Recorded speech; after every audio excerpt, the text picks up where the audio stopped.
হঠাৎ পেছনে থেকে কারো ভয়ানক হাসির শব্দ আসতেই মধু ফ্রিজ হয়ে গেল। অতিকষ্টে ঘাড় ঘুরাতেই দেখল কেউ নেই। আর হাসির শব্দটাও নেই। এবার মধু আরো ভয় পাচ্ছে। হাত পা কাঁপাকাঁপি শুরু হয়েছে। মধু ঠিক করেছে যত কিছুই হোক ও পিছনে তাকাবে না, সরাসরি ওয়াশরুমে যাবে। তো যেই ভাবা সেই কাজ। মধু আর পিছনে না তাকিয়ে ওয়াশরুমে গেল। কোনোমতে কাজ সেরে বেরিয়ে কলপারে হাত ধুয়ে ঘরের দিকে হাঁটা শুরু করলো। হঠাৎ ঘরের সামনে আসতেই সেই ভয়ানক হাসির শব্দটা আবার শোনা গেল। মধু তাড়াতাড়ি ঘরে ঢুকে দরজা আটকে সাইকার পাশে শুয়ে ওকে জড়িয়ে ধরে চোখ বন্ধ করে রইল। মধুর প্রচণ্ড ভয় করছে। অনেকক্ষণ দাঁত মুখ খিচে চোখ বন্ধ রাখার পর আবার ঘুম চলে এলো মধুর। বাচ্চাদের চিল্লাচিল্লিতে মধুর ঘুম ভাঙল। পিটপিট করে চোখ মেলতেই দেখল পাশে সাইকা, মিলি কেউই নেই, ওদের বদলে আসিফ, সৈকত ওরা বসে একটা আরেকটার চুল টানছে। আসিফ আর সৈকত ছোট মামার ছেলে। সৈকত বড় আর আসিফ ওর 2 বছরের ছোট। মধু উঠে বসে দেয়াল ঘড়িতে তাকাতেই দেখল 8টা বাজে। আস্তে আস্তে খাট থেকে নেমে কলপারে গিয়ে হাত মুখ ধুয়ে ব্রাশ করে রান্নাঘরে আসতেই দেখল মামিরা, খালারা আর ওর মা সহ কথা বলছে আর রুটি বানাচ্ছে। মধু আশেপাশে সাইকাকে না দেখে সারা বাড়ি খুঁজল। অবশেষে না পেয়ে ধানক্ষেতের আইল ধরে হাঁটতে লাগলো। চারপাশটা সবুজে ছেয়ে আছে। মধু ডান দিকে তাকিয়ে মাঠ দেখতে দেখতে হাঁটছিল। হঠাৎ কারোর সাথে ধাক্কা খেয়ে কাদার মধ্যে পড়ে গেল। ঘটনাটা এত দ্রুত ঘটল যে মধু কাদায় পড়ে যাওয়ার 5 সেকেন্ড পর বুঝতে পারল আসলে কি হয়েছে। প্রচণ্ড রাগ উঠল মধুরকে, এই আকাম করেছে সেটা দেখার জন্য তাকাতেই মধু বিস্ময়ের চূড়ায় পৌঁছে গেল। নিজের চোখকে বিশ্বাস করতে কষ্ট হচ্ছে ওর। ওর সামনে স্বয়ং ইয়াদ দাঁড়িয়ে আছে। আর নিজের হাতটা মধুর দিকে বাড়িয়ে ধরে রেখেছে। মধু ইয়াদের হাতে নিজের হাতটা দিতেই ইয়াদ মধুকে টেনে তুলল। তারপর বলল, সরি আপু, আমি দেখিনি। এটা বলেই চলে যেতে নিলেই মধু ইয়াদের পথ আটকে দাঁড়ালো। তারপর বলল, এই এই আপনি আমাকে এড়িয়ে যাচ্ছেন কেন? এক্সকিউজ মি, আপনি কি আমাকে চেনেন? আরে কি বলেন, এত তাড়াতাড়ি সবকিছু ভুলে গেলেন নাকি? আমি মধু। সিরিয়াসলি, তুমি মধু? সন্দেহের দৃষ্টিতে জিজ্ঞেস করল ইয়াদ। হ্যাঁ, মধু অভিমানের সুরে বলল। এবার ইয়াদ 32 দাঁত কেলিয়ে হাসতে লাগলো। হাসি থামতেই বলল, ওহ সরি, তোমার পুরো মুখে কাদা লেগে থাকায় চিনতে পারিনি। মধু মুখ বাঁকিয়ে বলল, আপনিই তো ফেলেছেন আমাকে। আচ্ছা বাবা, সরি। তারপর বলো, তুমি কুমিল্লায় কি করো? মধু আর ইয়াদ আইল ধরে হাঁটতে লাগলো। মধু ইয়াদের প্রশ্নের উত্তরে বলল, আমার খালাতো বোনের বিয়েতে এসেছি। আচ্ছা এই কথা, তুমি আমাকে দাওয়াতি দিলে না। আপনার সাথে তো কথাই হয়নি। তবে এখন দিলাম আজকে আপনার দাওয়াত। আজকে আপুর বিয়ে। ধন্যবাদ দাওয়াতের জন্য, কিন্তু আসতে পারবো না। বন্ধুদের সাথে ঘুরবো। ও, এখন কোথায় যাচ্ছেন? সামনে খালটা দেখছো না? ওটার ওপারের মাঠে এখন আমরা বন্ধুরা মিলে ফুটবল খেলবো। চাইলে দেখতে পারো। আমি দেখব। মধু উৎফুল্ল হয়ে বলল, চলো তাহলে। আর শোনো, খালের পানিতে মুখটা ধুয়ে নিও। আচ্ছা। তারপর মধু খালের এপাশেই থাকলো আর ইয়াদ ওপাশে চলে গেল। এপাশ থেকে ওপাশ ভালোভাবেই দেখা যায়। ফুটবলের কোর্ট করা হলো। তারপর সবাই রেডি হতে লাগলো। ইয়াদ শার্ট খুলে ফেলল। নিচে স্যান্ডো গেঞ্জি ছিল। আর প্যান্টকে হালকা গুটিয়ে নিল। সবাই চলে আসার পরই খেলা শুরু হয়ে গেল। অনেকেই দেখছে খেলা। হাড্ডাহাড্ডি লড়াই চলছে মাঠে। কোনো পক্ষেই গোল হচ্ছে না। অনেক সময় পর ইয়াদের টিমে একটা গোল হলো। তারপর আবার খেলা শুরু হলো। সবাই দৌড়াচ্ছে বলের পেছনে। কে কার থেকে বল নিবে আর গোল দিবে এই চিন্তায় আছে। আস্তে আস্তে সূর্যের তাপও বাড়ছে। আনুমানিক 9:45 তো বাজেই। সব ছেলেদের শরীর থেকে দরদর করে ঘাম পড়ছে। রোদে ঘামের ফোঁটাগুলো চিলিক দিচ্ছে। তারপর পরের গোলটা ইয়াদ রা একটুর জন্য দিতে পারেনি। তবে নিজেরা গোল খাওয়া থেকে বেঁচেছে। তারপর আবার পুরোদমে খেলা চলছে। খেলা দেখতে দেখতে কখন যে 11টা বেজে গেছে খবর নেই। মধুর হুঁশ আসতেই খেলা রেখেই বাড়ির দিকে দৌড় দিল। এত দেরি হয়ে গেছে। এখন মা জানলেই ইচ্ছামতো মারবে। মধু তাড়াতাড়ি বাড়িতে আসতেই ওর বড় খালার মুখোমুখি পড়ল। তিনি ভ্রু কুঁচকে বলল, দৌড়াচ্ছিস কেন? কোথায় গিয়েছিলি? ওই তো একটু এদিকেই গিয়েছিলাম। ও আচ্ছা, জাগিয়ে গোসল করে রেডি হয় নে। দুপুরেই তো বরযাত্রী চলে আসবে। ও, খালাম্নি সাইকা আপু কোথায়? গোসলে করতে গেছে মিলিকে নিয়ে। আপু পার্লারে যাবে না। এই বাড়ির মেয়েরা পার্লারে যায় না। ওর বান্ধবীরা সাজিয়ে দিবে। ও আচ্ছা। আমি তাহলে গোসল করতে যাই। মধু দৌড়ে ঘরে গিয়ে ব্যাগ থেকে জামা কাপড় বের করে পুকুর পাড়ে চলে গেল। বরযাত্রী চলে এসেছে তবুও সাইকাকে সাজানো হয়নি। বিয়ের পর যখন বরযাত্রী খেতে বসবে তখন সাজানো হবে। সাইকাকে ঘিরে অনেক মুরব্বি আর ওর বান্ধবীরা বসে আছে। বাইরে থেকে কাজীর কণ্ঠ শোনা গেল। তিনি ভেতরে এসে বিয়ে পড়ানো শুরু করলেন। তারপর সাইকাকে বললেন কবুল বলতে। সাইকা একটু চুপ করে রইল। সবাই বলার পর আস্তে আস্তে কবুল বলল। এরপর সবাই আলহামদুলিল্লাহ পড়ল। কাজী বেরিয়ে যেতেই ওর বান্ধবীরা মিলে ওকে সাজানো শুরু করলো। আর মধু ওই ঘর থেকে বের হতেই দেখলো বড় খালার ঘরে ছোট বাচ্চাদের খেতে দেওয়া হয়েছে। এতক্ষণ ধরে মধু এটাই চাইছিল, তাই ওখানে গিয়ে বাচ্চাদের পাশে বসে পড়ল। ওকে বসতে দেখে মেজো খালা বলল, কি রে মধু, তুই এখানে বসেছিস কেন? খিদেয় পেট ব্যথা করছে খালা, আমাকে খাবার দাও। সোনা আর একটু অপেক্ষা কর, সাইকাকে বিদায় দিয়ে তারপর আমরা খাবো। এখন খেলে মানুষ খারাপ বলবে। অগত্যা মধুর উঠে যেতে হলো। খাওয়া নিয়ে এত তামাশা সত্যিই অসহ্য। এখন খেলে খারাপ কেন বলবে সেটাই মধুর মাথায় ঢুকছে না। মধু মনে মনে ভাবল, এভাবে ক্যাবলার মতো ওয়েট করতে পারবো না, কিছু একটা করতে হবে। হঠাৎ মাথায় একটা আইডিয়া আসলো। মধু চট করে মেজো খালার রুমে গিয়ে ওনার শোকেস থেকে একটা কাচের প্লেট নামিয়ে মেজো খালার কাছে এলো। তারপর ওনার সামনে প্লেটটা ধরে বলল, খালামণি, এই প্লেটে একটু ভালো করে সাজিয়ে দাও। ওর খালামণি ধমকে বলল, তোকে বললাম না পরে খেতে। তরর শুইছে না একবারে। আরে খালামণি, আমার জন্য না তো, সাইকা আপুর বান্ধবীর আম্মুর জন্য। বড় খালা মনি আমাকে বলল তোমাকে গিয়ে বলতে। মধু ব্যস্ত গলায় বলল, ও আচ্ছা, সেটা আগে বলবি তো। প্লেটটা দে এবার।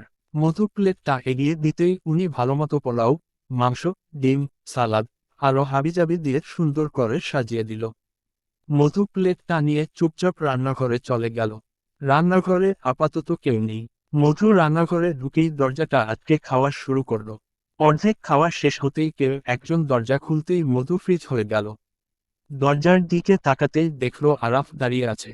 আরাফ ওকে দেখে ভ্রু কুঁচকে বলল, কি রে মধু, তুই এখানে লুকিয়ে লুকিয়ে খাচ্ছিস কেন? মধু ধরা পড়া গলায় বলল, আসলে আমার অনেক খিদে পেয়েছে, কিন্তু খালামণি বলছে পরে সাইকা আপুকে বিদায় দিয়ে খেতে, তাই এখানে বসে খাচ্ছি। মধুর কথা শুনে আরাফ হাসতে হাসতে বলল, যা আমার রুমে গিয়ে খা। এখানে খেলে এমনিতেও ধরা পড়বি। কিন্তু এখন বের হব কিভাবে? মধু অসহায়ের সুরে বলল, তোর প্লেটটা আমার হাতে দে। আমি প্লেটটা আমার ঘরে রেখে আসছি, তুই হাত ধুয়ে ওখানে চলে যাস। আচ্ছা ভায়া। আরাফ মধুর প্লেট নিয়ে চলে গেল। মধু রান্নাঘরে কলসি থেকে পানি নিয়ে হাতটা ধুয়ে আরফের ঘরে চলে গেল। আরাফ নিজের পড়ার টেবিলে ওর প্লেটটা ঢেকে রেখেছে। মধু গিয়ে আবার খেতে বসল। খাওয়া শেষ করে প্লেটটা ধুয়ে আবার মেজখালা মনির শোকেসে রেখে দিয়ে বের হতেই কান্নাকাটি শুনতে পেল। মানে সাইকাকে বিদায় দিচ্ছে। মধু গিয়ে সেখানে উপস্থিত হলো। সাইকা সবাইকে ধরে ধরে কাঁদছে। কান্নাকাটি একটু কমলে শিহাব আর আরাফ সাইকাকে গাড়িতে তুলে দিল। সাইকার সাথে মিলি গেল। এটা নাকি নিয়ম, কোণের সাথে কেউ একজন যায়। প্রথমে সবাই চেয়েছিল মধু যাক, কিন্তু মধুর মা মানা করে দেওয়ায় মিলি গেল সাইকার সাথে। সাইকাকে বিদায় দেওয়ার পর মধুর মা আর মধুর মেজো খালা সাইকার মাকে সান্ত্বনা দিতে লাগল। একমাত্র মেয়েকে বিদায় দিয়ে তিনি ভেঙে পড়েছেন। মধু কিছুক্ষণ সেখানে দাঁড়িয়ে বাড়ি থেকে বেরিয়ে ধান খেতে চলে এলো। এখন বিকেল, সূর্যটা পশ্চিম দিকে ঢলে পড়েছে। হালকা একটা ঝিরিঝিরি বাতাস বইছে ধান ক্ষেতের ওপর দিয়ে। মধু হাঁটতে হাঁটতে খালের পাড়ে চলে এলো। সকালেও এসেছিল ইয়াদের খেলা দেখার জন্য, কিন্তু পরে আর যাওয়ার সময়ের কথা হলো না। আচ্ছা, ইয়াদকে খেলা শেষ হওয়ার পর মধুকে খুঁজেছিল নাকি ওর মনেই ছিল? মধু আস্তে আস্তে কিনারা বেয়ে নেমে খালের প্রবাহিত পানির ধারায় হাত ভিজাল। কি শীতল পানি! আশেপাশে তেমন কেউ নেই। মধু উঠে দাঁড়ালো। তারপর আবার ধান ক্ষেতের আইল ধরে হাঁটতে লাগলো। এই মুহূর্তে মধুর একটা গান গাইতে ইচ্ছে করছে। মধু গুনগুনিয়ে গাওয়া শুরু করলো। তুমি না ডাকলে আসবো না। কাছে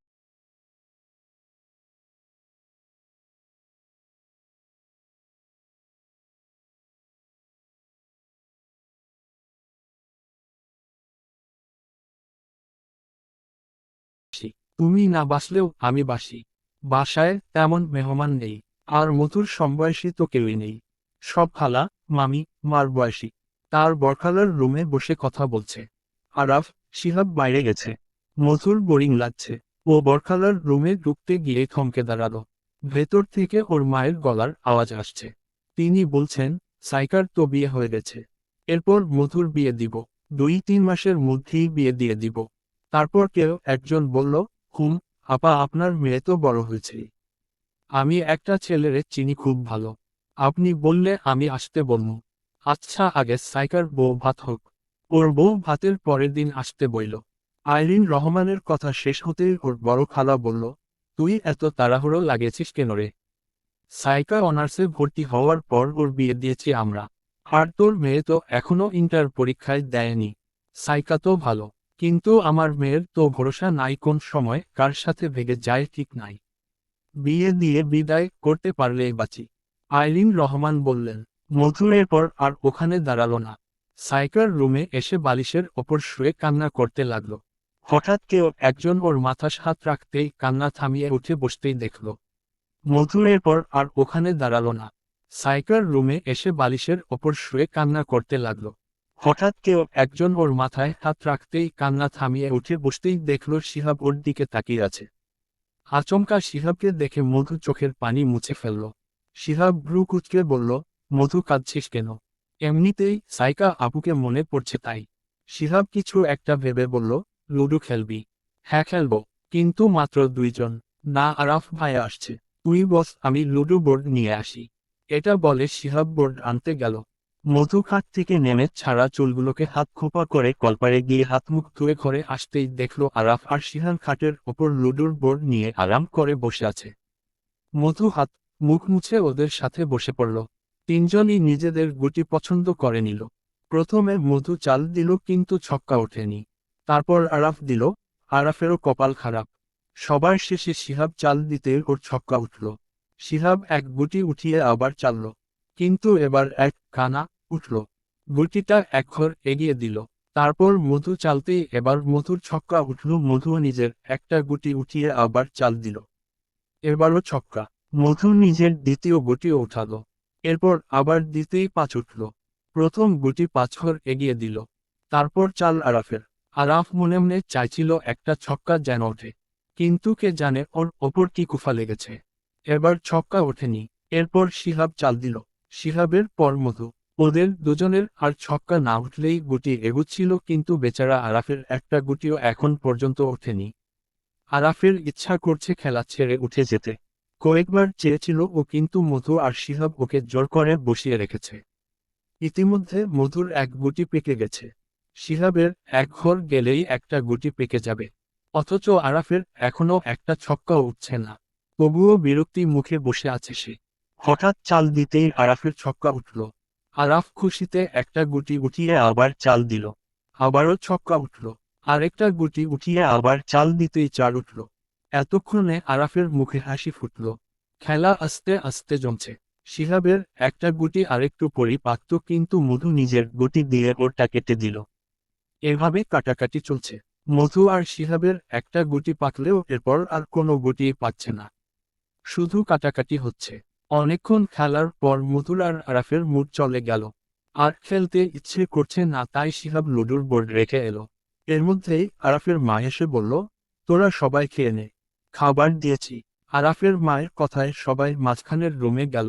এই রুমেই সবাই একসাথে খায়। একটু আগে মামারা, খালুরা আর অন্যান্য আত্মীয়রা খেয়েছে। এখন বাকি যারা আছে তারা খাবে। খাওয়া শেষ করে মধু সাইকার রুমে এসে দেয়ালঘড়িতে দেখল 10:30 বাজে। যে যার যার মতো শুয়ে পড়ছে। সাইকার রুমে আজ মধুর একা শুতে হবে। এমনিতেই মধু ভয় পায়, আজ আরো ভয় লাগছে। মধু গিয়ে আইরিন রহমানকে বলল, আম্মু আজকে আমার সাথে ঘুমাও না, আমার ভয় করে। আইরিন রহমান বিরক্ত কণ্ঠে বললেন, ঢং না করে গিয়ে শুয়ে পড়। বিয়ের বয়স হয়ে গেছে এখনই নাকি ভয় পায়। মধু আর কিছু না বলে রুমে চলে এলো। মন খারাপ করে মশারি টানিয়ে দরজা বন্ধ করে লাইট জ্বালিয়ে শুয়ে পড়ল। ঘুম আসছে না। মনটা ভার হয়ে আছে। মনে হচ্ছে কিছু একটা বুকের মধ্যে চেপে বসে আছে। নামাতে পারলে ভালো লাগতো। বাইরে মেঘ ডাকছে। হঠাৎ করে কারেন্টও চলে গেল। মধু শোয়া থেকে জ্বরসর হয়ে উঠে বসল। হালকা বৃষ্টিও শুরু হয়েছে। বাতাস হচ্ছে প্রচুর। এভাবেই 1-1.5 ঘন্টা মধু বসেছিল। 1-1.5 ঘন্টা পর বাতাস বৃষ্টি কমে যাওয়ায় মধু গুটিসুটি মেরে শুয়ে পড়ল। তখনও কারেন্ট আসেনি। চোখ মুখ খিচে শুয়ে থাকার ফলে মধুর ঘুম চলো আসে। তখন ঘড়িতে আনুমানিক রাত 12টা। ফজরের আজান কানে আসার সাথে সাথে মধুর ঘুম ভেঙে গেল। আড়মোড়া ভেঙে চোখ খুলে উঠে বসল মধু। দরজা খুলে কলপারে গিয়ে অজু করে ঘরে এসে নামাজ পড়ে খাটে বসে রইল। ইচ্ছা ছিল একটু হাঁটবে, কিন্তু এখন বের হওয়া ঠিক হবে না। কেই একব জাগেনি। 10-15 মিনিট পর বাইরে বড় খালা আর ছোট মামিকে দেখা গেল। মধু খাট থেকে নেমে বাইরে যেতেই বড় খালা বলল, কি রে, কখন উঠলি ঘুম থেকে? একটু আগে। খালা, আম্মু উঠছে। ঘুম তোর মা নামাজ পড়ে। ও খালা, আমি একটু হেঁটে আসি। আম্মু জিজ্ঞেস করলে বইল, একটু হাঁটতে গেছি। আচ্ছা যা, তাড়াতাড়ি আসিস। মধু খান নাড়িয়ে হাঁটতে লাগলো। কাল রাত বৃষ্টি হওয়ায় রাস্তাঘাট কাদা কাদা হয়ে আছে। আরও মধু জুতা নেয়নি, খালি পায়ে হাঁটছে। খালি পায়ে হাঁটতে মধুর ভালো লাগে। সবসময় তো জুতা পায়ে দিয়ে হাঁটা হয়। তাই মধু যখনই গ্রামে আসে তখনই খালি পায়ে হাঁটে। মধুর বহুদিনের ইচ্ছা নৌকায় চড়া, কিন্তু আজও সেটা পূরণ হয়নি। কে জানে কবে হবে। প্রায় অনেকক্ষণ হাঁটাহাঁটি করে মধু বাড়ি ফিরল। কলপারে গিয়ে হাত পা ধুয়ে ঘরে এসে দেয়াল ঘড়িতে দেখল 7টা বাজে। মধু ঘর থেকে বেরিয়ে রান্নাঘরে গেল। সেখানে ওর মা আর মামিরা নাস্তা বানাচ্ছে। ওকে দেখে ওর মেজো খালামনি ডেকে বলল, মধু, এই নাস্তার প্লেটটা তোর বড় মামাকে দিয়ে আয়। মধু প্লেটটা নিয়ে বড় মামার রুমে আসতেই দেখল বড় মামা হেলান দিয়ে বসে আছে। মধু টেবিলে নাস্তার বাটিটা দিয়ে বলল, মামা নাস্তা দিয়েছি। আচ্ছা, তুই খেয়েছিস? না, পরে খাবো। এটা বলে মধু চলে গেল। এরপর সবার নাস্তা পৌঁছে দিতে দিতে মধু ক্লান্ত হয়ে গেছে। সবার শেষে নিজের নাস্তা নিয়ে ঘরে এসে খাওয়া দাওয়া শেষ করল। এখন প্লেট রাখতে যাবে, এই সময় ছোট মামি এসে বলল, মধু শোনো, আজকে আমরা সবাই শাড়ি পরে যাব সাইকার শ্বশুর বাড়ি। তুমি শাড়ি এনেছো? মধু উদাস মুখে বলল, না মামি, শাড়ি তো আনিনি। আচ্ছা, সমস্যা নেই। প্লেট রেখে আমার রুমে আসো। মধু প্লেটগুলো রেখে ছোট মামির রুমে গেল। ছোট মামি 5-6টা শাড়ি বের করে বলল, দেখো, যেটা পছন্দ হয় সেটা পরো। মধু দেখে শুনে কালো রঙের লাল কাঁচাওয়ালা একটা শাড়ি নিল। ছোট মামি শাড়িটা ওর গায়ের ওপর মেলে ধরে বলল, বাহ, অনেক সুন্দর লাগছে। এটাই পরবে তুমি? 11টার মধ্যেই গোসল করে নিও। আচ্ছা আমি, তুমি কোনটা পরবে? ছোট মামি হালকা গোলাপি রঙের ওপরে সোনালি রঙের সুতায় জর্জেট কাজ করার একটা শাড়ি বের করে বলল, এটা পরব। এই শাড়িটা তোমার মামা আমাদের বিবাহবার্ষিকীতে দিয়েছে। এটা বলেই ছোট মামি একটু লাজুক হাসল। মধু একটু হেসে বলল, আচ্ছা আমি আমি এখন গেলাম। আচ্ছা যাও। মধুর সেখানে থেকে বের হতেই আরাফের মুখোমুখি পড়ল। আরাফ ভ্রু কুঁচকে বলল, এভাবে টইটি করে ঘুরে বেড়াচ্ছিস কেন? কোথায় ঘুরে বেড়াচ্ছি? আমি তো ছোট মামির কাছে গিয়েছিলাম শাড়ি পছন্দ করতে। কেন, শাড়ি পছন্দ করে কি করবি? ছোট মামি বলছিল আজকে সবাই নাকি শাড়ি পরে সাইকা আপুর শ্বশুর বাড়ি যাবে। আমার তো শাড়ি নেই, তাই আমি ওনার থেকে একটা পছন্দ করতে বলেছিল। ও আচ্ছা, শোন, তোর সাথে কথা আছে। কি কথা? এখানে না, বাইরে আয়। আচ্ছা চলো। আরাফ মধুকে নিয়ে পুকুর পাড়ে চলে গেল। পাড়ে এসে মধু বলল, বলো কি বলবে? আচ্ছা, মেয়েদের চুড়ির মুঠ, টিপের পাতা, কানের দুল, নাকফুল, মেহেদি এগুলো কত করে রে? আসলে দাম জানি না তো, সেই জন্য জিজ্ঞেস করলাম। দোকানদার তো ঠকিয়ে দিবে। মধু এক ভ্রু উঠিয়ে সন্দেহের দৃষ্টিতে আরাফের দিকে তাকিয়ে বলল, কেন বলো তো? তুমি এগুলো কিনে কি করবে? আরে আমার এক বান্ধবীর জন্মদিন আজকে, তাই ওকে গিফট করব। উল্টাপাল্টা কিছু ভাবছি না। মধু মুখ ভেঙচিয়ে বলল, বান্ধবী নাকি প্রেমিকা? সত্যি বান্ধবী। আচ্ছা আমি সবগুলোর দাম লিখে তোমাকে দিচ্ছি। আচ্ছা আমি ঘরেই আছি, তুই দিয়ে যাস। আচ্ছা। মধু ঘরে গিয়ে আরাফের বলা সবগুলো জিনিসের দাম লিখে আরাফকে দিয়ে আসলো। আসার সময় বলল, এগুলোর প্রত্যেকটা থেকে এক সেট আমার জন্য চাই, তা না হলে বড় খালামনির কাছে ফাঁস করে দেব। আমার কাছে তো এত টাকা নাই রে বোন। থাকলে সত্যি নিয়ে আসতাম। বান্ধবীর জন্য থাকে কিন্তু বোনের জন্য থাকে না। বাহ। মধু অভিমানী গলায় বলল। আরাফ একটু হেসে বলল, আচ্ছা তোর জন্যও আনবো। খুশি? মধুর ঠোঁট প্রশস্ত করে হাসল। জবাব দিয়ে দিল সে খুশি। তারপর আরাফের রুম থেকে বের হয়ে নিজের রুমে গিয়ে দেখে আইরিন রহমান বসে আছে। মধুকে দেখে বলল, কোথায় গিয়েছিলি? এই তো ছোট মামির রুমে গিয়েছিলাম। আইরিন রহমান কৈফিয়ত নেওয়ার ভঙ্গিতে বললেন, কেন? মামি বলছিল আজকে সবাই নাকি শাড়ি পরে যাবে, তাই আমাকেও পরতে। আমার শাড়ি নেই শুনে মামি ওনার থেকে একটা শাড়ি পছন্দ করতে বলেছিলেন, তাই ওনার রুমে গিয়েছিলাম। শাড়ি পরা লাগবে না, অন্য যে ড্রেস আছে সেটা পরবি। মা সবাই পরবে, আমিও পরি। মধুর কথা শুনে আইরিন রহমান সপাটে একটা চড় মেরে বলল, আমার কথার ওপর কথা বলিস কিভাবে? দিন দিন কি বেয়াদব হয়ে যাচ্ছিস? এটা বলেই আইরিন রহমান চলে গেলেন ঘর থেকে। তিনি মূলত এজন্যই এসেছেন ঘরে, যেন মধুর শাড়ি না পরে। একটু আগে রান্নাঘরে শুনছিল সবাই নাকি শাড়ি পরবে, তাই তিনি মধুকে নিষেধ করতে এই ঘরে এসেছিলেন। আইরিন রহমান চলে যাওয়ার পর মধু বাম হাতের পিঠ দিয়ে চোখের পানি মুছে ফেলল। তারপর জামা কাপড় নিয়ে পুকুর ঘাটে গেল। আজকে কেউ নেই, একা গোসল করতে হবে। বড়রা পরে করবে। মধু গলা পানি পর্যন্ত নামলো, তারপর ইচ্ছামতো ডুব দিতে থাকলো। একটা পর্যায়ে ডুব দিতে দিতে চোখে মুখে আধার দেখছিল, তাই তাড়াতাড়ি ঘাটে চলে আসলো।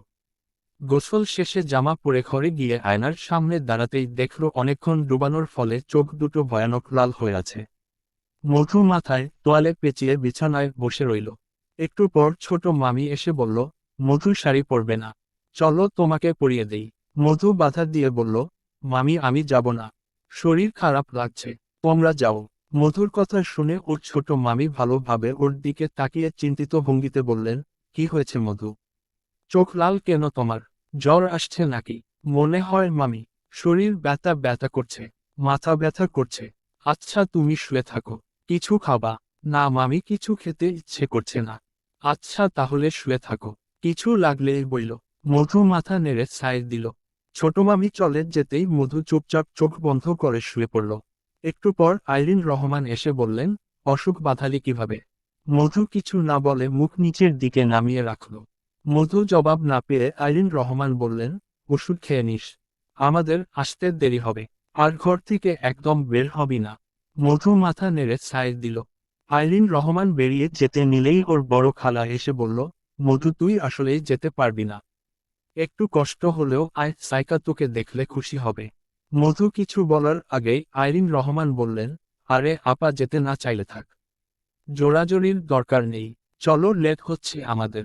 মধুর বড় খালা মধুর দিকে এগিয়ে এসে বলল, তোরা সবাই যা, আমি থাকি, ওকে অসুস্থ রেখে যাওয়া যাবে না।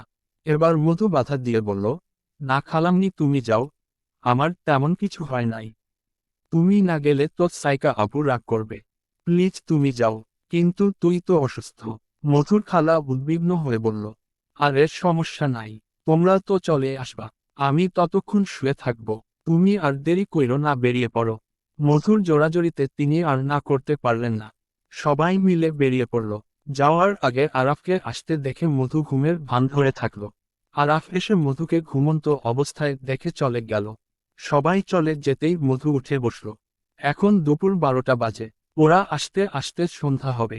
এতক্ষণ কি বসে থাকা যায় নাকি? মধু খাট থেকে উঠে দাঁড়িয়ে মাথা থেকে তোয়ালেটা সরিয়ে চুলগুলো ঝেড়ে নিল। তারপর মাথায় ওড়না দিয়ে গেটে তালা মেরে চাবিটা ওড়নায় বেঁধে বেরিয়ে পড়ল। আজ অনেক দূর হাঁটা যাবে। মধু ধান ক্ষেতের পাশ দিয়ে হেঁটে ব্রিজের ওপর উঠল। এটার নিচে খাল। এই খাল কত দূর পর্যন্ত গেছে মধুর জানা নেই। মধু ব্রিজের ওপরে বসল।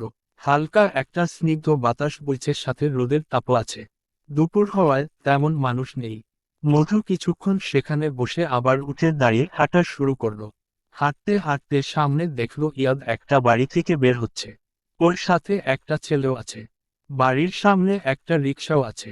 ওরা এখন রিকশায় উঠবে। মধু দৌড় দিল, যে করেই হোক ইয়াদকে আটকাতে হবে।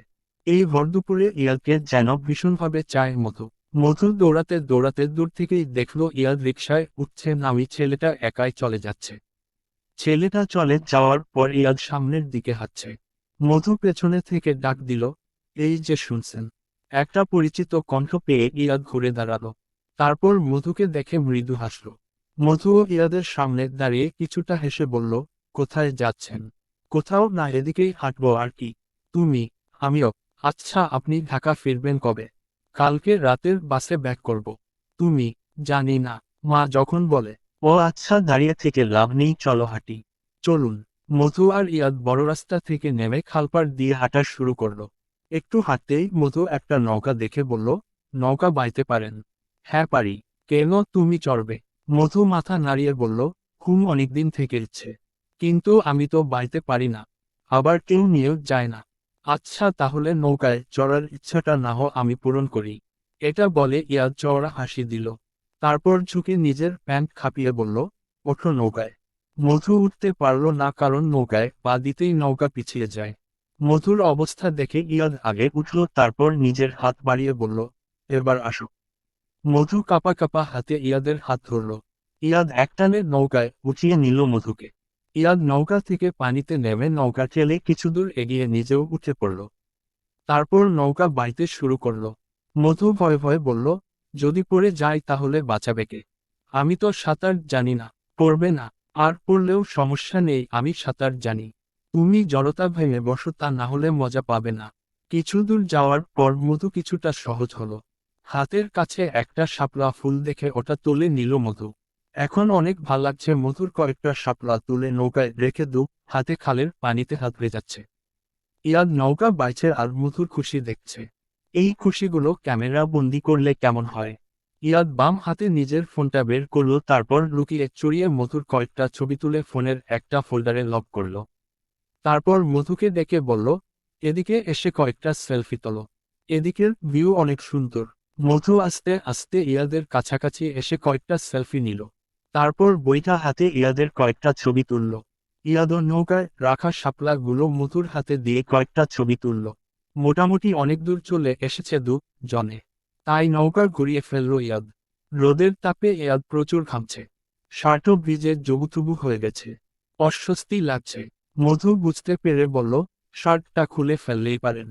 কিভাবে? আমার হাতে তো বইটা। মধু উত্তরে আর কিছু না বলে এগিয়ে এসে ইয়াদের শার্টটা খুলে নিল। ইয়াদ মৃদু হাসল। মধু হেসেছে, তবে অন্যদিকে তাকিয়ে।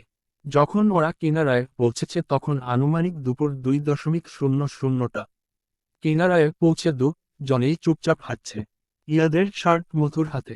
নীরবতা ভেঙে ইয়াদ প্রথমে বলল, বাসায় যাবে না? না, আজকে অনেক দূর পর্যন্ত ঘুরব। বাসায় কেউ নেই। সবাই কোথায় গেছে? ইয়াদ কৌতূহলী হয়ে প্রশ্ন করল। আমার আপুর বউ ভাতে। তুমি যাওনি কেন? এমনিতেই ইচ্ছে নেই তাই। এবার আপনি বাসায় চলে যান। মধু ইয়াদের শার্ট কাউর দিকে এগিয়ে দিয়ে বলল, তুমি একা একাই হাঁটবে? নিজের শার্ট তা হাতে নিয়ে বলল, হুম। মধু একটু উদাসী হয়ে বলল, আচ্ছা যদি আমিও তোমার সাথে হাঁটি? আপনার তো ফ্রেশ হওয়া প্রয়োজন। আর খাওয়া দাওয়া ও তো করেননি। না, না, আপনি বাসায় চলে যান। সমস্যা নেই, বাসায় গিয়ে একবারে ফ্রেশ হব। আর আমি সকালে নাস্তায় খেয়েছি 12টায়। তাই আপাতত আমার খিদে নেই। মধু মৃদু হেসে বলল, আচ্ছা তাহলে চলুন। ইয়াদ আর মধু হাঁটতে লাগলো। আজ যেদিকে চোখ যায় সেদিকেই যাবে জন। হাঁটতে হাঁটতেই ইয়াদ প্রশ্ন করে বসল, আচ্ছা একটা কথা বলি। মধু ইয়াদের মুখের দিকে তাকিয়ে বলল, বলুন। মাঝে মধ্যেই তোমাকে খুব বিষণ্ণ দেখা যায় কেন? তুমি চাইলে আমাকে বলতে পারো। আমি যদিও তোমাকে সাহায্য করতে না পারিও, তবুও তোমার দুঃখ কিছুটা হলেও কমবে। মধু ইয়াদের কথা শুনে একটু হাসল। আজ কেন জানি সব দুঃখ কষ্ট মুখ ফুটে বলে দিতে চায় মধু। খুব করে বিশ্বাস করতে চাইছে পাশে থাকা মানুষটাকে। মধু কিছুক্ষণ চুপ থেকে বলল, নিজের আপন মাকে কখন মুহূর্তেই অপরিচিত হতে দেখেছেন? কখনো মনে হয়েছে পরিবারে আপনি বোঝা? কখনো মনে হয়েছে পরিবার ছেড়ে দূরে কোথাও পালিয়ে যেতে? হতাশায় কখনো মুষড়ে পড়েছেন? কাঁদতে কাঁদতে ঘুমিয়েছেন কখনো? মধু এতটুকু বলে থামল। ইয়াদ বিস্ময়কর দৃষ্টিতে মধুর দিকে চেয়ে রইল। মেয়েটার কত কষ্ট থাকতে পারে এই জীবনের অল্প সময়ে। মধুর নিজেকে সমলে আবার বলতে শুরু করল, আমার বাবা মারা যায় 4 বছর বয়সে। মাকে নানুরা জোর করে অন্য জায়গায় বিয়ে দেয়। 4 বছর বয়স থেকে আমি নানুদের বাসায় থাকতাম। ছোট ছিলাম, শুধু মামা করতাম। আর কান্না করতাম। আমার কান্না থামানোর জন্য বড় মামি অথবা নানু থাপ্পড় মারত, ভয় দেখাতো। আমি গুমরে গুমরে কাঁদতে কাঁদতে ঘুমিয়ে পড়তাম। এভাবেই 2 বছর চলে যায়। যখন আমার বয়স 6 তখন একদিন মা বাড়িতে আসে। এই 2 বছরে একবারও আসেনি সে। এমনও দিন গিয়েছে আমি জিদ করে বসেছিলাম, মা না আসলে আমি খাবো না। উপোস করে বসে থাকতাম। কিন্তু মা আসতো না। নানু মেরে মেরে খাওয়াতো। যেদিন মা আসলো সেদিন শুনলাম মায়ের নাকি ডিভোর্স হয়েছে। ডিভোর্স মানে কি আমি জানতাম না, কিন্তু এটা বুঝেছিলাম আমি আবার মায়ের কাছে থাকতে পারবো। কি খুশি হয়েছিলাম সেদিন কেবল আমিই জানি। তখন থেকে আবার মায়ের সাথে থাকা শুরু হয়। সাথে মিলিও ছিল। মিলিকে খুব হিংসে করতাম আমি। সবসময় মিলির দোষ হলেও মা আমাকে মারত। এভাবেই চোখের সামনে নিজের মায়ের পরিবর্তন দেখেছি। কথায় কথায় চর, থাপ্পড়, মার খেয়েছি ইচ্ছে মতো। যখন ক্লাস 8-এ ছিলাম একদিন আমার মায়ের কাছে বিয়ের প্রস্তাব আসে। মা তখনই চেয়েছিল বিয়ে দিয়ে দিতে, কিন্তু বড় খালা মানা করায় হাত দেননি। এভাবে এই 4 বছরে কত সম্বন্ধ এসেছে তার হিসেব নেই। কয়েকটা আমি ভেঙেছি, কয়েকটা বড় খালা মানা করেছেন। কিন্তু এবার মনে হয় না বিয়ে আটকাবে। করেই যাবে এবার বিয়েটা। ইচ্ছে ছিল নিজের পায়ে দাঁড়ানোর। কিন্তু জানি না কি হবে। কাল বোধহয় দেখতে আসবে আমায়। মধু হাতের উল্টো পিঠে চোখ মুছে ইয়াদের দিকে তাকালো। ইয়াদের চোখও ছলছল করছে। মধু ফিক করে হেসে বলল, দেখুন, আমি আপনাকে ইমোশনাল বানিয়ে ফেললাম। ইয়াদ নিজেকে সামলে বলল, এমন কিচ্ছু হবে না, ধৈর্য ধরো। নিশ্চয় আল্লাহ তোমার কষ্ট লাঘব করবে। হ্যাঁ, আমিও সেই আশাতেই আছি। বাড়ি যাবেন না? তুমি যাবে না? আমি আপনাকে প্রশ্ন করলাম। আপনি উত্তর না দিয়ে উল্টা আমাকে প্রশ্ন করছেন। বলুন না, কখন যাবেন বাসায়? তুমি যখন যাবে। আমি এখনই যাব, বিকেল হয়ে এসেছে। বাড়ির সবাই এখনই চলে আসবে। তাহলে চলো দিয়ে আসি। আমি যেতে পারবো। আপনি চলে যান। মধু বাধা দিয়ে বলল, কিন্তু আমার তো একা ছাড়তে ইচ্ছে করছে না। সুন্দরীদের একা একা ফিরতে নেই। মধু ইয়াদকে কোনোমতেই মানাতে পারল না। ইয়াদ যাবে মানে যাবে। মধু মনে মনে হেসে বলল, এমন ঘাটতারা ছেলেটা। তারপর এই ঘাটতারা ছেলের সাথে মধুর বাড়ি ফিরতে হলো। ইয়াদ মধুকে বাড়িতে পৌঁছে দিয়ে চলে গেল। ঘরে ঢুকে মধু কিছুক্ষণ জিরিয়ে কলপারে গিয়ে হাত মুখ ধুয়ে ঘরে চলে এলো। তারা এখনো আসেনি। মধু বিছানায় লম্বা হয়ে শুয়ে রইল। একটু পর ইগর চলে এলো। সাইকা এসে মধুর পাশে বসে বলল, কি রে, কি হয়েছে তোর? অসুস্থ হলি কিভাবে? মধু হেসে বলল, তেমন কিছু না, তুমি ফ্রেশ হও। দুলাভাই কই? তোর দুলাভাই তো আরাফ আর শিহাবের সাথে কোথায় যেন গেছে। ওহ, তো তুমি বসে আছো কেন? যাও তাড়াতাড়ি ফ্রেশ হও। সাইকা চলে যাওয়ার পর বড় খালা এসে বলল, মধু কি অবস্থা এখন তোর? এতক্ষণ কি করেছিস? মধু চটপট বানানো মিথ্যেটা বলল, ওই তো ঘুমিয়েছি। যাক, তাও ভালো, আমি তো চিন্তায় ছিলাম। কিছু খাবি এখন? না। আর কিছু বলতে পারল না তার আগেই সাইকা বলল, তুই খাবি না, তোর ভার খাবে। আম্মু যাও তো খাবার দাবার নিয়ে আসো। রাত 8টা। মধুর সাইকার সাথে বসে গল্প করছে, কিন্তু মধুর মনোযোগ এখানে নেই। সে তো ভাবছে ইয়াদের কথা। হঠাৎ সাইকা ওকে ধাক্কা দিয়ে বলল, কি ভাবিস? কিছু না। তুমি বলো। কি বলবো, তুই তো কিছুই শুনছিস না। আচ্ছা শুনবো, বলো। না, আমি বলবো না। এটা বলে সাইকা উঠে যেতে নিলে মধু ওর হাত ধরে বলল, আপু শোনো, একটা গুরুত্বপূর্ণ কথা আছে। সাইকা ঘুরে এসে বসে বলল, কি বল? আচ্ছা আপু, এই বাসায় কি কোনো ভূত আছে? সাইকা ভ্রু কুঁচকে বলল, না। কেন? না, আমি একদিন ওয়াশরুমে যাওয়ার জন্য উঠেছিলাম, তখন কারো ভয়ানক হাসির আওয়াজ শুনেছিলাম। ধুর, কি বলিস না তো। আমি তো কখনো শুনিনি। আচ্ছা ঠিক আছে, তাহলে আজকের রাতে আমার সাথে এসো তুমি। আচ্ছা ঠিক আছে। তুই যখন উঠবি তখন আমাকেও ডেকে দিস। আচ্ছা। রাত 12টা বাজে। মাত্রই সাইকা আর মধু শুয়েছে। আজকে প্ল্যান হলো ভূত ধরার। এই উত্তেজনায় মধুর আর সাইকা কারোই ঘুম আসলো না। যখন রাত 2টো বাজলো তখন মধু ফিসফিসিয়ে বলল, আপু চলো উঠি। চল। আজকে এই ভূত ধরেই ছাড়বো। এই ভূত ধরার জন্য আজকে আমি জামাইরে ছাইরা তোর কাছে শুয়েছি। তারপর মধু আর সাইকা লাইট নিয়ে বের হলো। আর ঠিক এমন সময় 3টা গলা পাওয়া গেল। ভয়ানক গলায় হাসছে। মধু ভয়ে সাইকাকে ঝাপটে ধরে বলল, আপু দেখছো? আমি বললাম না ভূত আছে। আজকে একটা না 3টা। সাইকা ভ্রু কুঁচকে বলল, আরে ধুর, এগুলো তো আরাফ ভাই সিহাইবা আর আমার জামাই হিমেল্লার গলা। এগুলো হাসে কই থেকে? সাইকা টর্চ লাইটটা ঘরে ছাদের ওপর মারতেই দেখলো ওর 3জন ভূত দেখার মতো চমকে নিচের দিকে তাকিয়ে আছে। আর নিচ থেকে মধু তাজ্জব বনে গেল এটা দেখে। আর সাইকা কটমট করে চোখ রাঙিয়ে ওদেরকে নিচে নামতে বলল। সাইকার চোখ রাঙানি দেখে সবার আগে হিমেল নামলো। তারপর শিহাব আর আরাফ নামলো। ওরা নামতেই সাইকা সন্দেহের দৃষ্টিতে বলল, ও তো রাতে ছাদে বসে কি করছিল তোমরা? কিছু না, জানতারা গুনছিলাম। হিমেল বলদের মতো দাঁত বের করে বলল। তুমি তো কিছু বইল ই না। তোমারে শায়েস্তা ঘরে গিয়ে করতাছে আমি। যেই নিজের মতো দেখতে দুই বান্দর পাইছে সেই শয়তানি শুরু হয়েছে।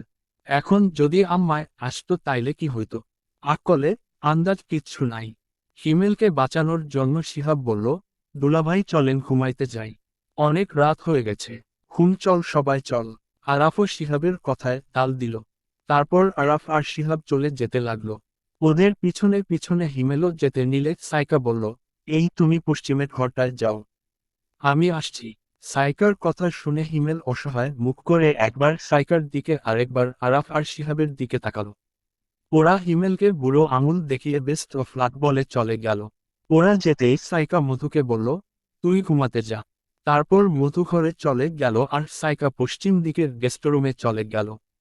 মধুর রাগ হচ্ছে নিজের প্রতি যে কোনো ভূত কিছু না, শুধু শুধু ভয় পাচ্ছিল। নিজেকে নিজে বিড়বিড় করে গালি দিতে দিতে বলল, এই বালের ভূত ধরার জন্য রাত 2টা পর্যন্ত জেগেছিলাম। ছিহ। নিজের রাগ মিটাতে মিটাতে এক পর্যায়ে ঘুমিয়ে গেল মধু। এই মধু ওঠ তাড়াতাড়ি। দিনের 9টা বাজে। সাইকার কথা শুনে মধু আলমোড়া ভেঙে উঠে বসল। তারপর জড়ানো কণ্ঠে বলল, আরেকটু ঘুমাতে পারলে ভালো হতো। আচ্ছা, নাস্তা করে আবার একটু শুয়ে থাকিস, কিন্তু আগে ফ্রেশ হয়ে নাস্তা করেনি। মধু আস্তে আস্তে বিছানা থেকে নেমে কলপারে চলে গেল। ফ্রেশ হয়ে ঘরে আসতেই দেখল সাইকা নাস্তা নিয়ে বসে আছে। মধুকে দেখে বলল, নে খেতে বসো। আমি একটু দেখে আসি ওর কিছু লাগবে কি না। এটা বলেই সাইকা বেরিয়ে গেল। সাইকা বেরিয়ে যাবার পর মধু ভেজে মুখটা মুছে খেতে বসল। একটু খাওয়ার পরই আইরিন রহমান এলেন। ওনাকে দেখেই মধুর খাওয়া বন্ধ হয়ে গেছে। উনি চুপচাপ মধুর পাশে বসে বললেন, তাড়াতাড়ি খেয়ে ব্যাগের ভেতর রাখা জাম রঙের শাড়িটা পরে রেডি হয়ে নিবি। আইরিন রহমানের কথা শুনে মধু এক পলক ওনার দিকে তাকালো আর যা বোঝার বুঝে গেল। আবার পাত্র দেখাদেখি খেলা। মধু গোপনে একটা দীর্ঘশ্বাস ফেলে আবার খেতে লাগলো। আর আইরিন রহমান উঠে চলে গেলেন। মধু খাওয়া শেষ করে ব্যাগ থেকে শাড়িটা বের করে পরে নিল। হঠাৎ সাইকা ঘরে আসতেই দেখলো মধু তৈরি হচ্ছে। সাইকা ভ্রু কুঁচকে বলল, কি রে, কোথাও যাবি নাকি? না আপু, আম্মু বলছে রেডি হয়ে থাকতে। সেটাই তো, কেন রেডি হবি? মধু কথাটা ভেতরে চেপে বলল, জানি না তো। আচ্ছা দাঁড়া, আমি দেখছি। সাইকা বেরিয়ে গেল মধুর মায়ের সাথে দেখা করতে। মধুর রেডি হয়ে বসে আছে। একটু পরে সাইকা এসে মধুর পাশে বসে উত্তেজনা নিয়ে বলল, জানিস তোর মা কি প্ল্যান করছে? মধু সব জানে তবুও না জানার ভান ধরে বলল, কি? তোরে একটু পর দেখতে আসবো। পছন্দ হইলে আজকেই নাকি বিয়া? সাইকার কথা শুনে এবার মধুর টনক নড়ল। আজকেই বিয়ে হয়ে গেলে সব শেষ।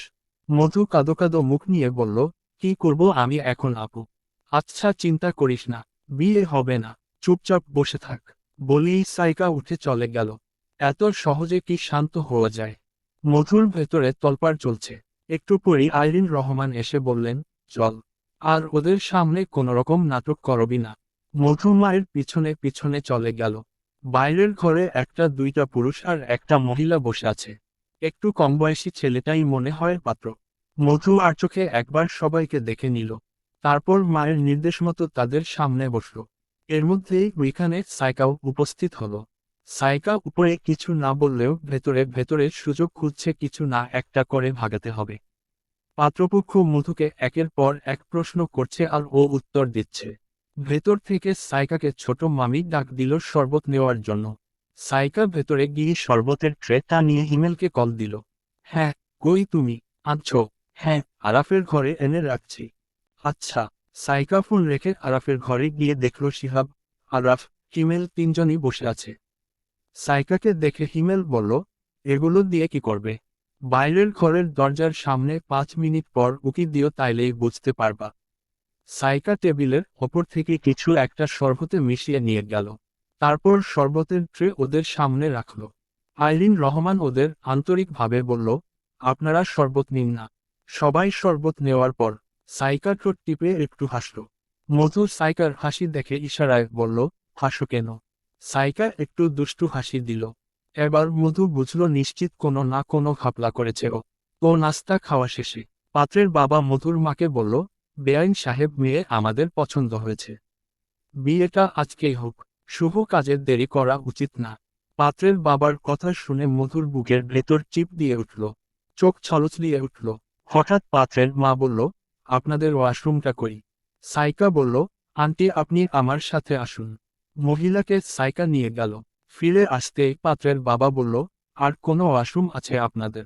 সাইকা ছোট মামির অ্যাটাচ ওয়াশরুমে নিয়ে গেল পাত্রের বাবাকে। এবার আসতেই পাত্র বলল, পেট মোচড়াচ্ছে, ওয়াশরুমে যেতে হবে। সাইকা চিন্তিত মুখে বলল, আর কোনো ওয়াশরুম খালি নেই, আপনার একটু বসতে হবে। ছেলের দাঁত মুখ খিচে বসে আছে, কিন্তু ওর বাপ মা এখনো ওয়াশরুম থেকে বের হচ্ছে না। বেচারা না পেরে উঠে দাঁড়ালো। আর তখনই সর্বনাশটা ঘটল। বেচারার আর কন্ট্রোল হলো না, প্যান্টের মধ্যেই কাজ সেরে ফেলেছে। এই অবস্থা দেখে আইরিন রহমান তাড়াতাড়ি ওই রুম থেকে বেরিয়ে গেল। মধুও দ্রুত বের হয়ে গেল। দুর্গন্ধে অবস্থা খারাপ। ছেলের চেহারার দিকে তাকানো যাচ্ছে না, মনে হচ্ছে এখনই কান্না করে দিবে। হয়তো ভেতরে ভেতরে বলছে, ছাইরা দে মা, কাইন্দা বাঁচি। ছেলের বাবা মা 10 মিনিট পর ওয়াশরুম থেকে আসলো। এদিকে ছেলের যা সর্বনাশ হওয়ার হয়ে গেছে। তারপর কোনোমতে আইরিন রহমানের থেকে বিদায় নিয়ে যে সিএনজি দিয়ে এসেছে ওটা দিয়েই চলে গেছে। এদিকে মধু আর সাইকা ওদের ঘরে হাসতে হাসতে গড়াগড়ি খাওয়ার অবস্থা। আর ওইদিকে হিমেল, শিহাব আর আরাফেরও একই অবস্থা। হাসতে হাসতেই সাইকা বলল, দেখিস ওরা নিজেই মানা করে দিবে। তা তো দিবেই, তুমি যা করছো। তারপর আবার দুই বোন হাসতে লাগলো। মধুর বরখালা অনেক করে বলল এত তাড়াতাড়ি যেতে না, কিন্তু মধুর মা আজই চলে যাবে। আজ সকালেই যাওয়ার ইচ্ছা ছিল, কিন্তু পাত্রপক্ষ আসবে সেজন্য যায়নি। একটু আগে ছেলের বাড়ি থেকে ফোন দিয়ে বলেছে ওনারা মানা করে দিয়েছে। তাই আর থেকে কি লাভ। আজকে রাতের 9টার বাসে ফিরবে ওরা। মধুর মন খারাপ হচ্ছে খুব। সবাইকে ছেড়ে চলে যেতে হবে। সাইকার ও মন খারাপ, তবে মধুকে সান্ত্বনার স্বরে বলল, আরে পাগলি, আমাদের আবার দেখা হবে। যাওয়ার আগে আরাফ মধুর হাতে এক প্যাকেট দিয়ে বলল, এই নে, এক সেট বেশি করেই কিনেছিলাম। মধু ছলছল চোখে আরাফের দিকে তাকালো। আরাফ হাসি মুখে বলল, ভালো থাকিস, আবার তো আসবি, মন খারাপ করিস না। তারপর বাড়ির সবার থেকে বিদায় নিয়ে ওরা রওনা দিল। বাস স্ট্যান্ড পর্যন্ত আরাফ ওদের এগিয়ে দিল। বাসে 3টা সিট নেওয়া হয়েছে, 2টা পাশাপাশি আর একটা 2 সিট পর। পাশাপাশি 2টে সিটে আইরিন রহমান আর মিলি বসল, আর 2 সিট পরের সিটে মধু বসল। পাশের সিটে কে মধু জানে না। বাস ছাড়তে আরো 15 মিনিট বাকি আছে। মধু বাইরে তাকিয়ে আছে। হঠাৎ পাশের সিটে কারো উপস্থিতি টের পেয়ে ফিরে তাকাতেই দেখল একটা ছেলে বসেছে। মধু তেমন গ্রাহ্য না দিয়ে আবার বাইরে তাকালো। হঠাৎ ইয়াদের গলা শুনে মধু চমকে তাকিয়ে দেখল তাদের সিটের পাশের সারির পাশাপাশি সিটে ইয়াদ বসে আছে।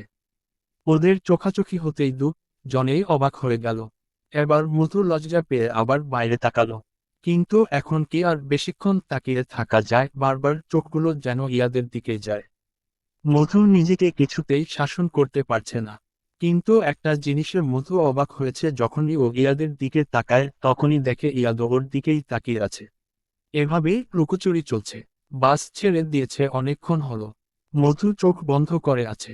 চোখ খুলে পাশে তাকাতেই চোখগুলো বড় বড় হয়ে গেছে। ওর পাশের সিটেই ইয়াদ বসে আছে। আর ওই ছেলেটা ইয়াদের সিটে বসে ঘুমাচ্ছে। ইয়াদ মুচকি হাসি দিয়ে বলল, কেমন আছো? ভালো, আপনি? সবসময়ই ভালো থাকি। তো আজই ব্যাক করছো? তোমার আম্মু বোন ওরা কই? 2 সিট সামনে, পাশাপাশি আর সিট পাওয়া যায় নাই, তাই আলাদা এই সিটটা নিতে হলো। এমনই টুকটাক দুজনের মাঝে কথা হলো। তারপর ইয়াদ কনে ইয়ারফোন লাগিয়ে চোখ বন্ধ করে সিটে হেলান দিয়ে রইল। মধুও চুপচাপ চোখ বন্ধ করে রাখল। হঠাৎ ইয়াদ বলল, তোমার ফোন নাম্বারটা দাও তো। মধু মন খারাপ করে বলল, আমার তো ফোন নেই। ও, আইডি আছে, না খুলিনি। আচ্ছা, কালকে সকাল 9টায় পুকুর পাড়ের সামনে দেখা করতে পারবে? কেন? মধুর জবাবে কৌতূহল। দরকার আছে বলেই বলেছি। আচ্ছা, আসবো। এর মধ্যে আইরিন রহমানকে নিজের সিট ছেড়ে আসতে দেখে মধু মুহূর্তেই বাইরের দিকে তাকালো। আর ইয়াদ শীতে হেলান দিয়ে চোখ বুজে রইল। আইরিন রহমান এসে মধুকে বলল, তুই মিলির সাথে গিয়ে বসো। মধু কিছু না বলে মিলির কাছে গিয়ে বসল। আর মধুর মা ইয়াদের পাশে বসে পড়ল। এরপর আর কোনো কথা হয়নি ওদের মাঝে। যখন ওরা বাসায় পৌঁছালো তখন রাত 1টা। নিজেদের ফ্ল্যাটে যাওয়ার সময় মধুর মায়ের জন্য শেষ কথাবার্তা টুক হয়নি। তবে মধুর কেন যেন অজানা একটা ভালো লাগে শরীরে ভর করেছে। দেখা যাক কাল সকাল 10টায় কেন ডাকা হয়েছে মধুকে। বাসায় পৌঁছে ধরাম করে শুয়ে পড়ল মধু। ঘুমে চোখ ডুলুডুলু করছে। সকাল 9:30 পর্যন্ত মধু পুকুর পাড়ের সামনে অপেক্ষা করেও ইয়াদের নামগন্ধ পেল না। বিরক্ত হয়ে যখনই হাঁটা শুরু করবে তখনই ইয়াদ ডাক দিল, মধু। মধু পেছনে তাকাতেই দেখল ইয়াদ আসছে। মধু দাঁড়ালো সেখানে। দেখা যাক কি বলে সে। ইয়াদ ওর সামনে এসে বলল, সরি ফর লেট। এটা বলেই একটা গোলাপ ফুল বের করে মধুর হাতে দিয়ে বলল, নাও আমাকে প্রপোজ করো। মধু ইয়াদের কথা শুনে বেকল হয়ে গেল। মানে কি? হঠাৎ প্রপোজ করতে যাবে কেন? মধু বলল, মানে বুঝলাম না। বাংলা ভাষাতেই বললাম, তুমি এখন এই গোলাপ দিয়ে আমাকে প্রপোজ করবা, আর আমি অ্যাকসেপ্ট করব। কেন? মধু ভ্রু কুঁচকে বলল, কারণ তুমি আমাকে পছন্দ করো। আমি আপনাকে বলছি, সব কথা বলতে হয় না। আচ্ছা তাহলে প্রপোজও করার দরকার কি? যেহেতু বুঝতেই পারছেন দরকার আছে। আমারে জীবনেও কোনো মেয়ে প্রপোজ করে নাই। আমার অনেক দিনের ইচ্ছা কোনো মেয়ে আমাকে প্রপোজ করবে। এই ইচ্ছাটা তুমি পূরণ করে দাও প্রিয়তমা। ইয়াদ অনুরোধের সুরে বলল। ইয়াদের মুখে প্রিয়তমা শুনে মধুর মনে হলো ভালোবাসা কি তাহলে আমাকে ধরা দিল। দ্বিধাহীনভাবে মধু ইয়াদকে ভালোবাসি বলেই দিল। এত সহজে যে ভালোবাসা তাকে ধরা দিবে মধু ভাবতেও পারেনি। ভালোবাসার প্রকাশ শেষে ইয়াদ মধুকে একটা ফোন দিয়ে বলল, এটা রাখো। সিম আইডি সব কিছু আছে। বাসায় গিয়ে আইডির পাসওয়ার্ড পাল্টে দিও। মধু কৌতূহলী হয়ে বলল, ফোন দিয়ে কি করব? গাধা, ফোন না থাকলে পীড়িত করবা কি দিয়া? যদি আম্মু দেখে ফেলে? মধু ভীতু গলায় বলল, যথাসম্ভব লুকায় রাখবা। আর নিশির সামনে এমন ভাব করবা যেন তুমি আমাকে একদম দেখতে পারো না। ও জানতে পারলে একদম আগুন লাগিয়ে দিবে। ইয়াদ সতর্ক গলায় বলল। মধু ইয়াদের হাত থেকে ফোনটা নিয়ে নিজের ব্যাগে ঢুকিয়ে রাখল। এটা সাবধানে রাখতে হবে। ইয়াদ ঘড়ির দিকে তাকিয়ে বলল, কলেজে যাবে এখন? হ্যাঁ। আপনি? আমি আড্ডা মারতে যাব। আপনার পড়াশোনা নাই? ভার্সিটিতে যান না কেন? সারাদিন বাদাইম্মার মতো ঘুরলে পড়বেন কখন?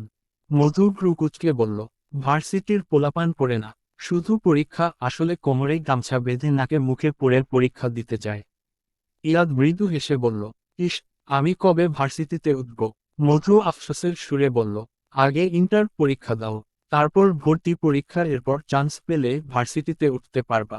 আমার পড়ালেখার যা অবস্থা মনে হয় ফেল করব।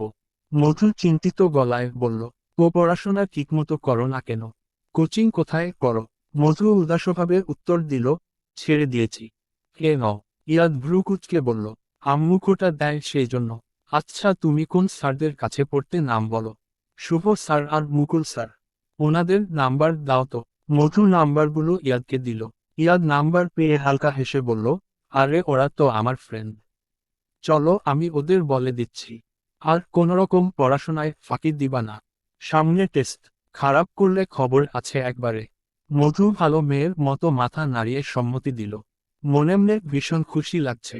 ইয়াদ আর মধু প্রথমে শুভ স্যারের কাছে গেল, তারপর মুকুল স্যারের কাছে গেল। দুইটা কোচিং আবার সেটা করে মধুকে কলেজে দিয়ে ইয়াদ রাসেলদের বাড়িতে চলে গেল।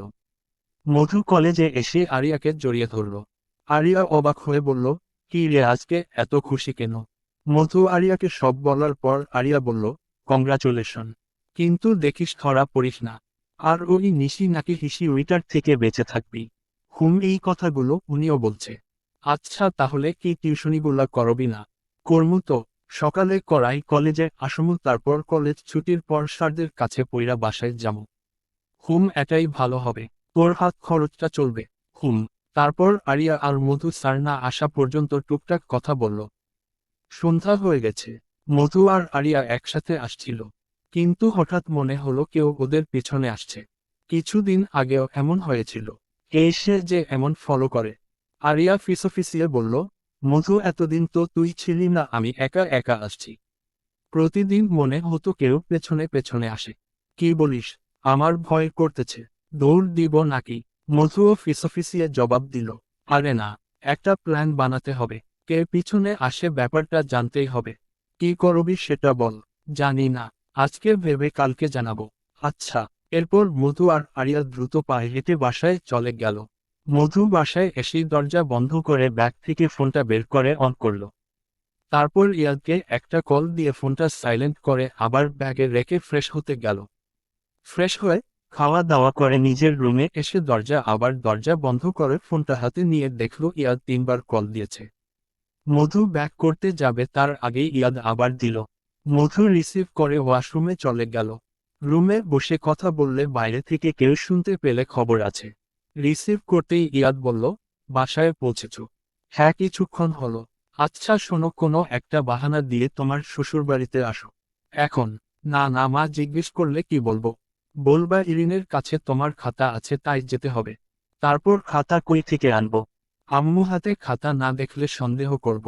আরে সমস্যা নাই, ইরিন রে বলবা ওর রসায়ন খাতাটা তোমাকে দিতে। তাইলে ইগলাটা চুকে যায়। এখন না আনালেই পারতেন, কালকেই তো দেখা হতো। আপনার জন্য এতগুলো মিথ্যা বলতে হবে? বলবা আমি তোমার 10টা না 5টা একটা মাত্র বয়ফ্রেন্ড। আমার জন্য বলবা না তো কার জন্য বলবা? তাড়াতাড়ি আসো। আচ্ছা আসতেছি। মধু ফোনটা রেখে ওয়াশরুম থেকে বের হয়ে মাথায় ওড়না টেনে নিজের ঘর থেকে বের হয়ে এয়াদের দেওয়া বাহানা আইরিন রহমানকে বলে বেরিয়ে পড়ল শ্বশুরবাড়ির উদ্দেশ্যে। ওদের ঘরের সামনে গিয়ে কলিং বেল বাজাতেই ইয়াদ দরজা খুলল, যেন মধুরী অপেক্ষা করছিল। মধুকে দেখে একটা দুষ্ট হাসি দিয়ে ইরিনকে ডেকে বলল, ইরিন, তোর বান্ধবী আসছে। ইয়াদের কাহিনী দেখে মধু মুখ টিপে হাসল। এর মধ্যেই ইরিন চলে এলো। ইরিন এসেই মধুকে ঘরে নিয়ে এলো। নিজের ঘরে এসে মধুকে বসতে দিয়ে বলল, তো কেমন খেলে বিয়ে শাদী? ভালোই। মধুর কথা শুনে ইরিন দুঃখ পাওয়ার ভান করে বলল, হ্যাঁ তোমারই দিন। বিয়ে খেতে পারছো, কিন্তু আমার 14 গোষ্ঠীতে কেউ বিয়ে করছে না। এই যে আমার 2টা দামড়া দামড়া ভাই একটাও বিয়ে করছে না। ইরিনের কথা শেষ হতেই পেছনে থেকে ইয়াদ বলল, তোকে তাড়িয়ে পরে আমরা বিয়ে করব। ইরিন ইয়াদের পিঠে দুম করে 2টা কিল দিয়ে বলল, আমি জীবনেও যাব না। মরে ভূত হয়ে তোমার বউকে ভয় দেখাবো। ইরিনের কথা শুনে ইয়াদ আর মধু দুজনেই হেসে দিল। ওদের হাসি ঠাট্টার মাঝেই ইয়াদের মা খিচুড়ি এনে বলল, এই নাও, কে বলো তো কেমন হয়েছে? আন্টি, আমি তো খেয়েছি একটু আগে। হ্যাঁ তো কি হয়েছে আবার খাবা? ইয়াদ বলল। ইয়াদের কথায় ইরিন আর ওর মা দুজনেই সমর্থন করল। হঠাৎই কলিং বেল বাজায়, মধুর মা গেল দরজা খুলতে। আর এদিকে মধু যতবারই ইয়াদের দিকে তাকাচ্ছে ততবারই ইয়াদ ওকে চোখ মারছে। একটু পরই ইয়াদের মা এসে ইয়াদকে বলল, 5 তলার ভাবি মিষ্টি পাঠাইছে। ওনার মেয়ে আসছে, তুই আয় তো। ইয়াদের মায়ের কথা শুনে ইয়াদ আর মধু দুজনেই দুজনের দিকে চমকে তাকালো। 5 তলায় তো নিশিরা থাকে, তার মানে নিশিরা মিষ্টি পাঠিয়েছে। ইয়াদ মধুর দিকে এক পলক তাকিয়ে বসার ঘরে আসতেই দেখে নিশি পায়ের ওপর পা তুলে বসে আছে। ইয়াদ আর ওর মা মুখোমুখি সোফায় বসল। ইয়াদের মা সৌজন্যমূলক হেসে বলল, কি উপলক্ষে মিষ্টি দিলে? আন্টি, আমার খালাতো বোনের মেয়ে হয়েছে সেই জন্য। ও আচ্ছা, তুমি একটু বসো। এটা বলে ইয়াদের মা উঠে চলে যেতেই ইয়াদ বলল, লজ্জা নাই তোমার? এত বলার পরও আমার বাসায় আসছো কেন? আমি তোমার কাছে আসি নাই, আমি আন্টির কাছে আসছি। নিশি কাটা কাটা জবাব দিল। ইয়াদ রাগে উঠে চলে গেল নিজের ঘরে। আর নিশি একটা বাঁকা হাসি দিল। বস্তুত এই মিষ্টি নিশি নিজেই কিনে এনেছে, শুধু ইয়াদদের বাসায় আসার জন্য। ইয়াদ চলে যাওয়ার পর ইয়াদের মা এসে নিশিকে খিচুড়ি দিল। নিশি অল্প একটু খেয়ে তারা দেখিয়ে চলে গেল। ইয়াদ মধু এই যাত্রায় বেঁচে গেল, মধুর জুতা নিশি খেয়াল করেনি। নিশি যাওয়া 5 মিনিট পর মধুও চলে গেল। যাওয়ার আগে সবার অজরে ইয়াদের হাতে একটা চিরকুট গুজে দিয়ে চলে গেল। ইয়াদ যখন ওই রুমে গিয়েছিল আর ইরিন ফোনে কথা বলছিল তখনই মধু লুকিয়ে এই চিরকুটটা লিখেছিল। মধু যাওয়ার পর ইয়াদ নিজের ঘরে এসে চিরকুটটা খুলল। তাতে লেখা আছে, খবরদার আপনি মিষ্টি খাবেন না। আমার মনে হয় নিশি আপনারে তাবিজ করার জন্য মিষ্টি দিচ্ছে। ভুলেও কিন্তু ওগুলো খাবেন না। ওইসব তাবিজে কিন্তু কুত্তার ঘু আর ছাগলের ঘু থাকে। মধুর চিরকুট পরে ইয়াদ হাসতে হাসতে বসে পড়ল। ইয়াদ সকালে ঘুম থেকে উঠে মধুকে মেসেজ করল বের হওয়ার জন্য। মধু নামাজ পড়ে মেসেজটা দেখে হিজাব বেঁধে বেরিয়ে পড়ল। পুকুর পাড়ের সামনে আসতেই দেখল ইয়াদ জগিং স্যুট পরে কানে হেডফোন লাগিয়ে দাঁড়িয়ে আছে। মধুর সামনে এসে বলল, কালকে আপনি মিষ্টি কি খেয়েছিলেন? না, খাইনি। ভালোই করেছেন। বলা তো যায় না কি কি মিশিয়েছে। ইয়াদ কিছু একটা বলতে যাবে তার আগেই মধু বলল, আপনি এত ছ্যাঁচা কেন?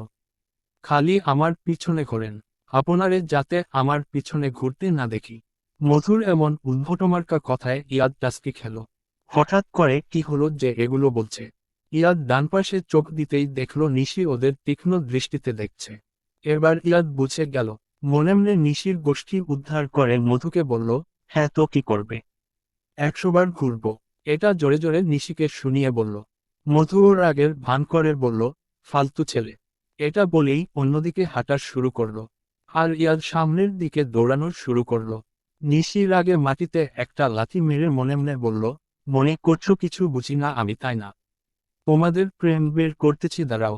মনে মনে এগুলো বলে নিশি বাড়ির দিকে চলে গেল।